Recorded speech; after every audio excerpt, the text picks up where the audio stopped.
falar um negócio. Hoje a gente vive aquela ideia falsa do controle, né? Assim, você acha que você tem controle sobre as coisas, quando na verdade você não tem controle, né?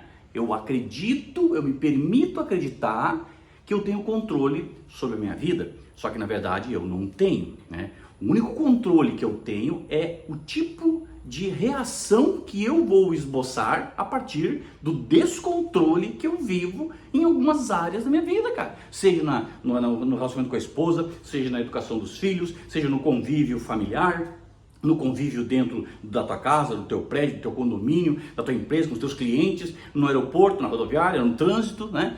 Então eu não tenho controle sobre essas coisas, mas eu tenho que exercer controle sobre a reação que vai partir de mim a partir daquelas coisas que eu não tenho controle. Eu quero dizer assim, do descontrole, Fábio, eu poderia chegar e dizer que é do descontrole, mas é sobre isso que eu quero falar um pouquinho para vocês e quero fazer com que você reflita profundamente sobre a força do descontrole, ou seja, o quão é forte quando eu me dou conta de que eu não tenho controle nenhum sobre as coisas que acontecem ao meu redor.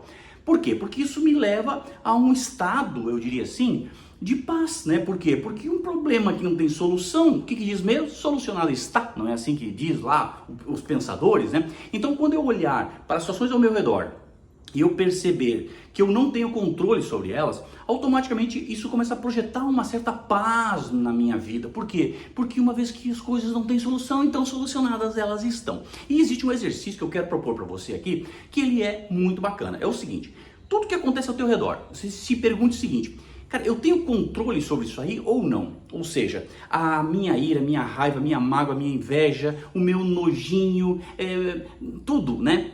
Isso vai influenciar sobre aquele problema que está acontecendo ao meu redor? Ah, não vai. Então larga de mão, cara. Ah, vai, então investe mais tempo nisso aí. Ah, vai, mas vai me estressar, então recua disso aí. Então é você aprender a lidar com as agruras da vida, com os problemas da vida, com as coisas que tu não tem controle, você aprender a lidar sob a perspectiva realmente do descontrole, ou seja, eu não tenho controle sobre isso, então eu não vou ficar me esforçando para tentar controlar alguma coisa que eu não consigo controlar. Agora, quando você tem um tipo de sentimento em relação a algo que está ao teu redor, sobre isso aí você precisa exercer um controle. Os religiosos, né, os cristãos vão chamar isso de domínio próprio, né? Que a Bíblia diz que o domínio próprio é um dos frutos do Espírito, inclusive, né? E por quê? Porque é só pelo Espírito mesmo, cara, só por Deus mesmo, para tu conseguir às vezes te conter e não soltar aquela palavra queima-roupa, né? Ou não emitir aquele julgamento, né? Ou muitas vezes não alterar o tom da voz quando você está falando, ou você se permitir muitas vezes a inveja, né? Porque a inveja é um negócio que você se permite, né? Você não tem controle sobre o que o outro tem ou deixa de ter. Você não tem controle sobre o carro que ele comprou, sobre a casa que ele tem, sobre a viagem que ele fez. Você não tem controle sobre esse negócio. Ah, mas então, Fábio, sobre o que eu tenho controle?